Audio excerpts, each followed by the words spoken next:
The moment Jack Mitchell pushed open the wrong hotel room door, flowers trembling in his grip, he had no idea his entire life was about to change. Standing before him wasn't the birthday client who'd ordered the arrangement, but Eliza Winters, the reclusive tech billionaire whose face rarely graced magazines but whose name topped Forbes lists. Their eyes met across the threshold, his apologetic, hers startled yet curious.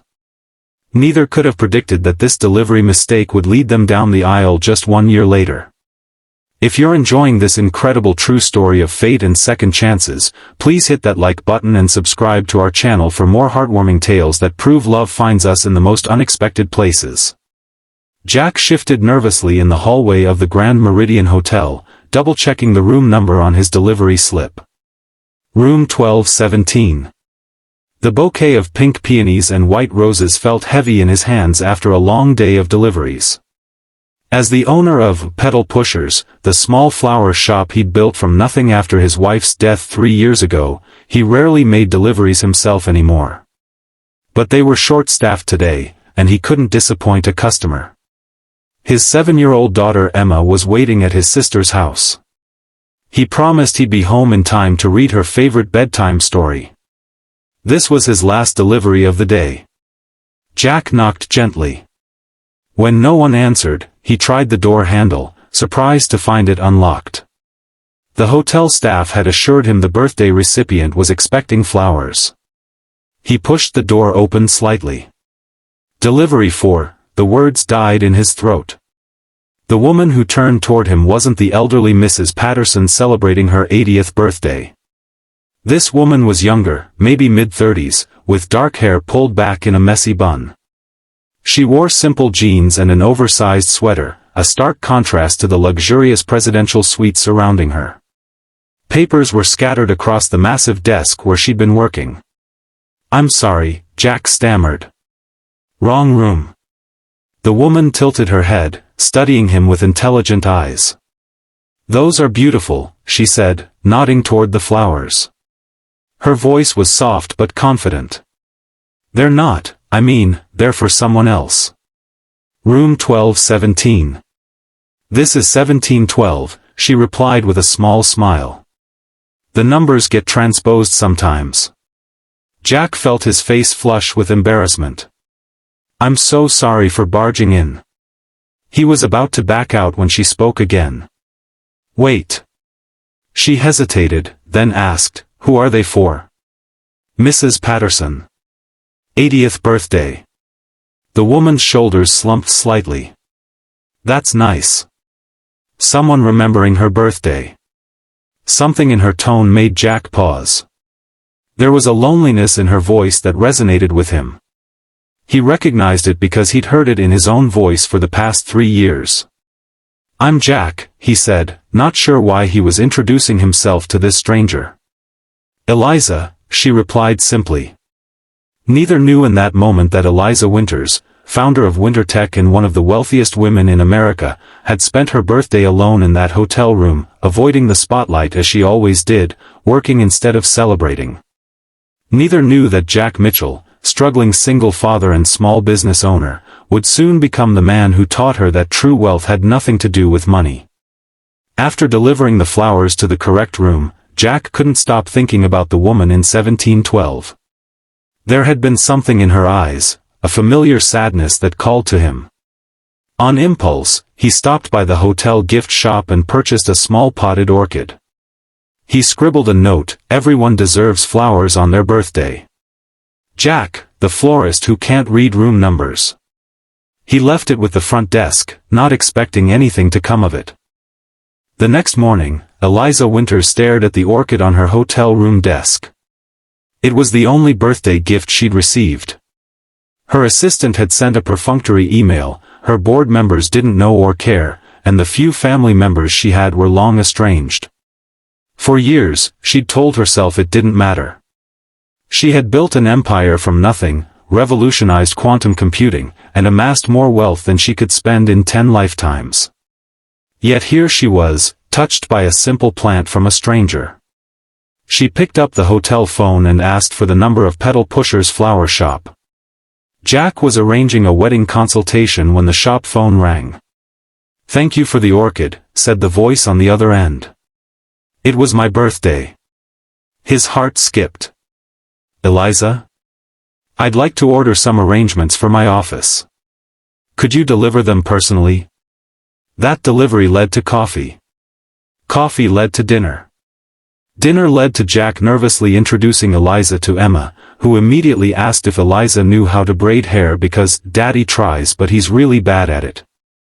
Eliza, who had built complex algorithms that changed the tech industry, admitted she had no idea how to braid hair but would love to learn.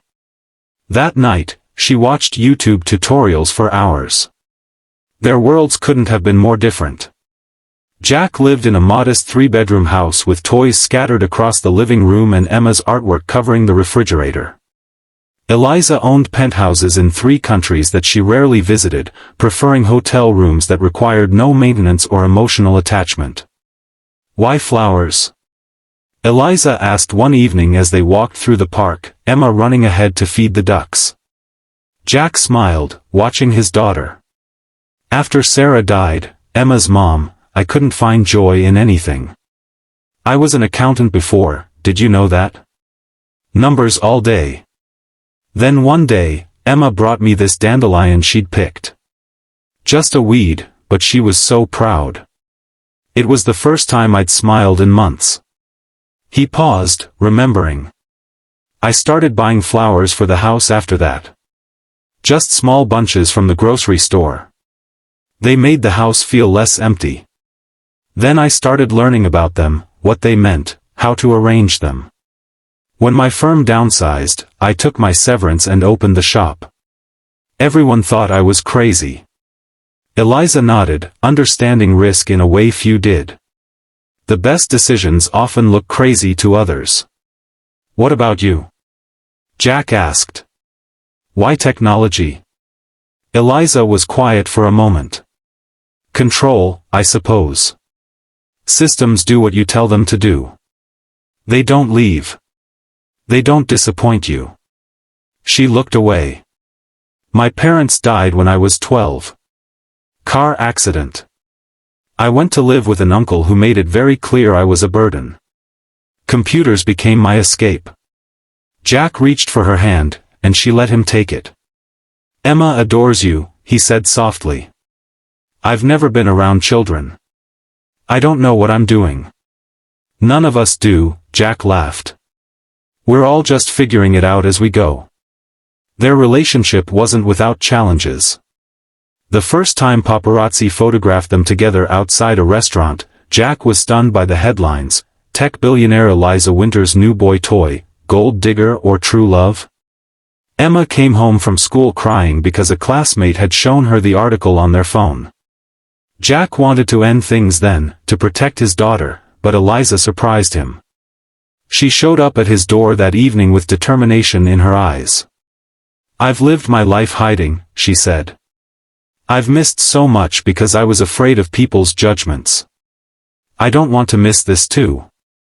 The next day, she gave her first personal interview in 5 years, addressing the rumors directly. "Jack Mitchell is the most genuine person I've ever met," she told the reporter.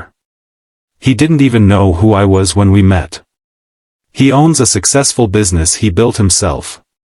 The suggestion that he's with me for money is not only false but reveals how cynical we've become about love." When the reporter asked if marriage was in their future, Eliza smiled. "I'm learning that some of life's best moments can't be planned or controlled. They happen when you deliver flowers to the wrong hotel room."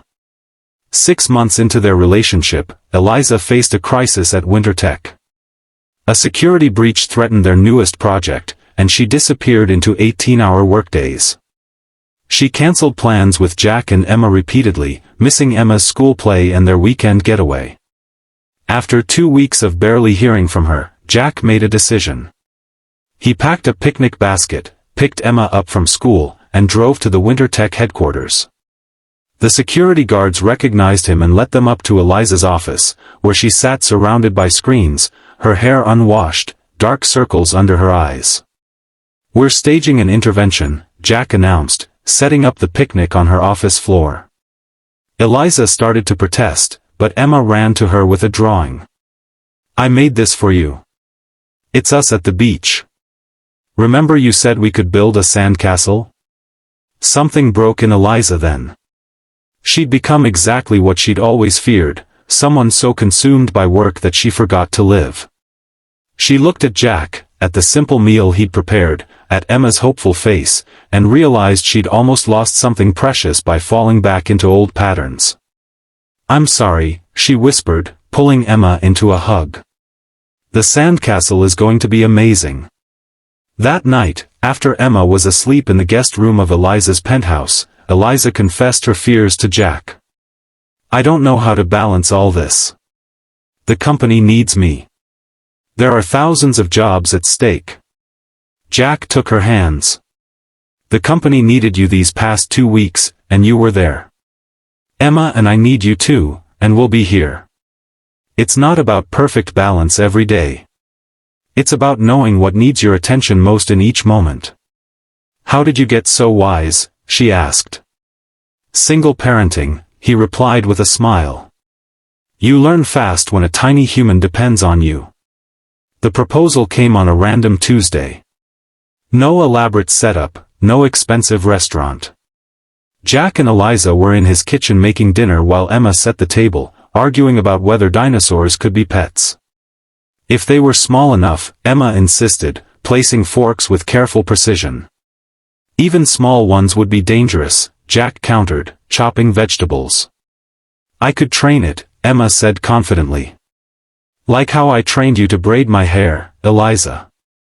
Eliza laughed, stirring the pasta sauce. "You did train me well. And now you're part of our family," Emma stated matter-of-factly. "Right, Daddy?" Jack looked at Eliza, flour on her cheek, hair pulled back, helping in his modest kitchen as if she belonged there. In that moment, he knew. "She will be," he said, setting down his knife. "If she wants to be." Eliza turned, sauce-covered spoon in hand, as Jack dropped to one knee. "I don't have a ring yet," he admitted. "This wasn't planned. But Emma's right. You're already part of our family. Will you make it official?" Sauce dripped onto the floor as Eliza stood frozen. Then Emma piped up, "You're supposed to say yes, Eliza. That's how it works in the movies." Eliza laughed through sudden tears. "Yes," she said. "Yes to both of you." Their wedding was small, held in the botanical gardens where they'd had their third date. Emma served as both flower girl and best daughter, as she insisted on being called.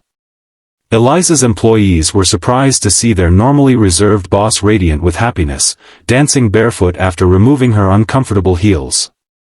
Jack's sister Susan pulled him aside during the reception.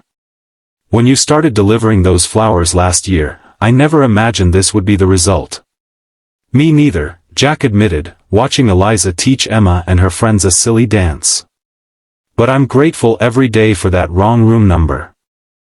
1 year into their marriage, Eliza made a decision that shocked the business world.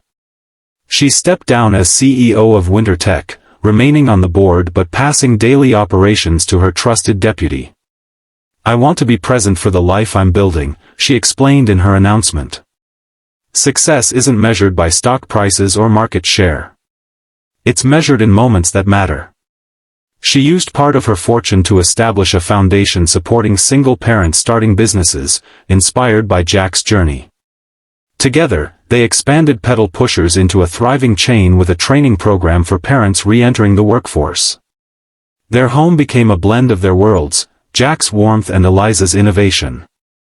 Emma grew up surrounded by love, learning both how to arrange flowers and code simple games.